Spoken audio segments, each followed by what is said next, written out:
নবীদের মসজিদ, যে মসজিদে নামাজ পড়েছেন ৭০ জন নবী। মানুষকে সঠিক পথ দেখানোর জন্য মহান আল্লাহ যুগে যুগে অসংখ্য নবী ও রাসূল পৃথিবীতে পাঠিয়েছেন। এর মধ্যে সবশেষ ও সর্বশ্রেষ্ঠ নবী হযরত মুহাম্মদ সাল্লাল্লাহু আলাইহি ওয়াসাল্লাম সহ এই মসজিদে ৭০ জন নবী নামাজ আদায় করেছেন। ফলে ইসলামের ইতিহাসের অত্যন্ত গুরুত্বপূর্ণ একটি মসজিদ এটি। সৌদি আরবের মিনার আল দিবা পর্বতের পাদদেশে এই মসজিদের অবস্থান। নাম মসজিদুল খাইফ। মসজিদের সামনে স্থাপিত সাইনবোর্ডে 7টি ভাষায় লেখা রয়েছে মসজিদের নাম। সেখানে বাংলাতেও লেখা আছে আল খাইফ মসজিদ। খাইফ বলা হয় এমন স্থানকে যা পাহাড়ের ঢালু অংশে এবং পানির প্রবাহ থেকে উঁচুতে অবস্থিত। আবার দুই পাহাড়ের মধ্যবর্তী উপত্যকা ভূমিকেও খাইফ বলেন আরবরা। মিনার দক্ষিণে ছোট জামানার কাছে এই প্রাচীন মসজিদটি অবস্থিত। হযরত মুহাম্মদ সাল্লাল্লাহু আলাইহি ওয়াসাল্লাম মিনায় অবস্থানকালে এই মসজিদে নামাজ আদায় করতেন।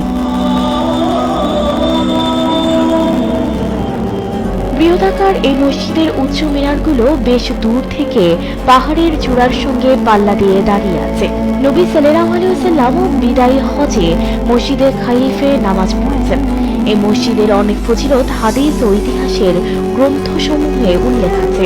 ঐতিহাসিক বর্ণনা এসেছে এই মসজিদের দৈর্ঘ্য ছিল 120 মিটার এবং প্রস্থ ছিল 55 মিটার। সে হিসেবে এটি ছিল ওই সময় আরব অঞ্চলের সবচেয়ে বড় মসজিদ। এমনকি তখন মসজিদে হারামের চেয়েও বড় ছিল এই মসজিদের আয়তন। খাইফ মসজিদ হচ্ছে মক্কার কাফেরদের বিরুদ্ধে মুসলমানদের বিজয়ের এক স্মৃতিচিহ্ন। ইতিহাসে এসেছে ৫ম হিজরিতে তৎকালীন ইহুদিদের প্ররোচনায় মক্কার কাফেররা মদিনায় হামলার সিদ্ধান্ত নেয়। এ লক্ষ্যে তারা কিছু আরব গোত্রের সঙ্গে চুক্তি করে।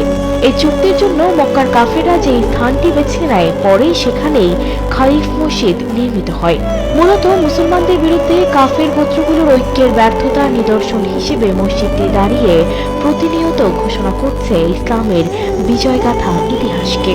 রাসূল সাল্লাল্লাহু আলাইহি ওয়াসাল্লাম খাইফ মসজিদের যেই জায়গায় দাঁড়িয়ে নামাজ আদায় করেছিলেন, ওসমানিয়া শাসনামলে সেখানে একটি বড় গম্বুজ ও মেহরাব তৈরি করা হয়। এখন অবশ্য সেটি আর নেই। ৮৭৪ হিজরিতে মিশরের মামলুকি সুলতান কাইতোবা এই মসজিদ পুনর্নির্মাণ করেন। মসজিদের ওই স্থাপনাটি কয়েক দশক আগ পর্যন্ত বিদ্যমান ছিল। এখন থেকে ৩ দশক আগে ১৪০৭ হিজরিতে এই মসজিদ পরিবর্তন ও পুনর্নির্মাণ এক বিশাল পরিকল্পনা হাতে নেওয়া হয়।